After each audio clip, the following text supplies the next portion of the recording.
Hello everyone, एक नए video में फिर से स्वागत है। साथियों, आज मैं अपना अनुभव खुद बताने वाला हूं, जिससे मैं हील हुआ था कि होपोनोपोनो प्रेयर करके आप कैसे हील हो सकते हैं और खुद में हैप्पीनेस और सुख का अनुभव कर सकते हैं।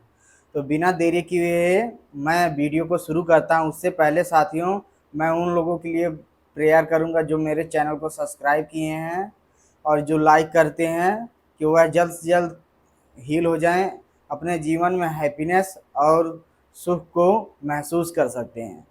तो साथियों, अब मैं बताने वाला हूं कि आपको होपोनोपोनो प्रेयर कैसे करनी है। होपोनोपोनो प्रेयर की 4 वाक्य हैं। I am sorry, please forgive me, thank you, I love you. ये साधारण से 4 वाक्य लगते हैं, लेकिन है नहीं। अगर इनके साथ भावना के साथ कही जाए तो जीवन में बहुत क्रांतिकारी सिद्ध होते हैं। अब आप बता देते हैं कि इसको कैसे करना है। तो साथियों, यह टेक्निक होती है जो लोग खुद में अपराध बोध का महसूस करते हैं, खुद में शांति महसूस नहीं करते हैं, दिमाग में ओवर थिंकिंग चलती है और कहीं कभी कभी इमोशनल चोट जब लग जाती है, घाव भरने के लिए उसके लिए यह प्रेयर की जाती है। किसी रिश्ते में बहुत ज़्यादा निगेटिविटी आ गई है, उसको हील करने के लिए किया जाता है। तो मैं किसी विशेष चीज़ के लिए नहीं, बस खुद को हील करने के लिए बता रहा हूँ कि क्योंकि सारी प्रॉब्लम जो होती है खुद में ही होती है। तो पहले खुद को हील करेंगे तब दुनिया को हील करेंगे। तो पहले अपने आप को हील करेंगे। तो मैं साधारण सा सिंपल सा टेक्निक बता रहा हूँ। आपको क्या है, सिंपल सा बात करनी है। पहले समझ लीजिए कि होपोनोपोनो प्रेयर कैसे करनी है। होपोनोपोनो प्रेयर जो है, आपको पहले बेड पर सोकर, माने जब सोने जाते हैं, जैसे पूर्ण रूप से शवासन शवासन की स्थिति में आपको लेट जाना है। बॉडी के प्रत्येक अंग को, शरीर के प्रत्येक अंग को आपको शिथिल कर लेना है। दिमाग में जो भी निगेटिविटी आएगी उसको परमात्मा के हवाले कर देना है कि हे परमात्मा, इसलिए इस समय जो है मेरे दिमाग में जो भी निगेटिविटी आ रही है मैं आपको दे रहा हूँ। यह कहते हुए आपके अंदर समर्पण की भावना आ जाएगी, जिसे आप समर्पण आसानी से कर देंगे।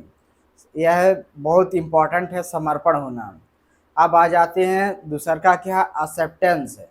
जैसे खुद को हील करना चाहते हैं तो आपको खुद को एक्सेप्ट करना चाहिए। जो भी स्थिति परिस्थिति है, इसका जिम्मेदारी आपको लेना है कि इसकी जिम्मेदारी मैं खुद ले रहा हूँ। जो भी है सिचुएशन, इसका जिम्मेदार मैं हूँ। और ईश्वर से प्रार्थना मांगने कि हे ईश्वर, मुझे माफ़ कर दीजिएगा, क्योंकि मैं तुम्हारे रहते हुए इस दुनिया में इतना विचलित महसूस कर रहा हूँ। लग रहा है ऐसा जैसे कि मैं आपको भूल गया हूँ।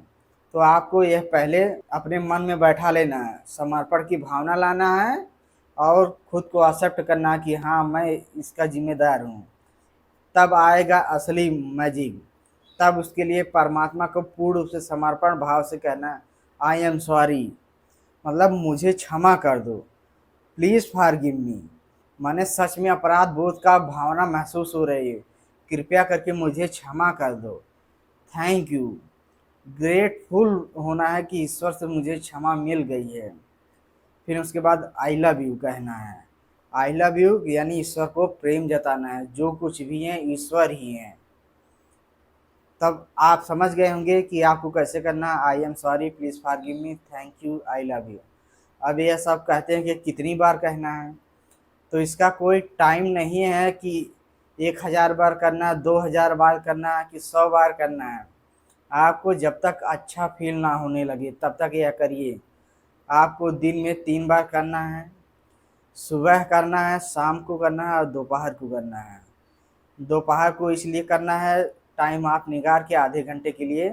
पूर्ण रूप से सोएंगे नहीं, क्योंकि जब शुरू शुरू में कहते हैं तो हो सकता है कि आपको ओवर थिंकिंग आ जाए और ज़्यादा विचलित महसूस करें, रोना आ जाए। तो आपको तब भी छोड़ना नहीं है, इसको करते रहना है। आपको छोड़ना नहीं है। आप देखेंगे एक हफ्ते के अंदर आपका दिमाग जो है खुद को स्वीकार करने लगा है। सबकॉन्शियस माइंड जो है अब धीरे धीरे एक्सेप्ट करने लगा है और आपको पहले से अच्छा और बेहतर महसूस होने लगेगा। बाहरी परिस्थिति आपको इफ़ेक्ट नहीं करेगी। तो आप समझ गए होंगे इसको कैसे करना है। अब कुछ लोग कहते हैं कि आप इसको लाउड में करना है, मैंने आवाज़ करके करना है कि फुसफुसा के करना है। तो आपको फुसफुसा कर करना है, समर्पण भाव से करना है। पहले शुरू शुरू में भावना नहीं आएगी, आपको रोबोट की तरह करना होगा। धीरे धीरे आपके अंदर भावना आने लगेगी, समर्पण की, खुद को स्वीकार करने की, खुद को माफ़ करने की और दूसरों को माफ़ करने के लिए ये सब भावना आने लगेगी। आपके हृदय में करुणा आने लगेगी, खुद से प्रेम होने लगेगा। यह सब भावना धीरे धीरे आने लगेगी। कुछ ही दिन बाद देखेंगे कि आपके काम में पहले से ज़्यादा बढ़ोतरी हो गई है, काम करने का मन कर रहा है, अच्छा फील होने लगा है। और साथियों, कुछ आपको पूछना होगा तो पूछिएगा। हाँ, आपसे एक रिक्वेस्ट है, चैनल को सब्सक्राइब और लाइक ज़रूर करिएगा और हो सके तो शेयर भी करिएगा।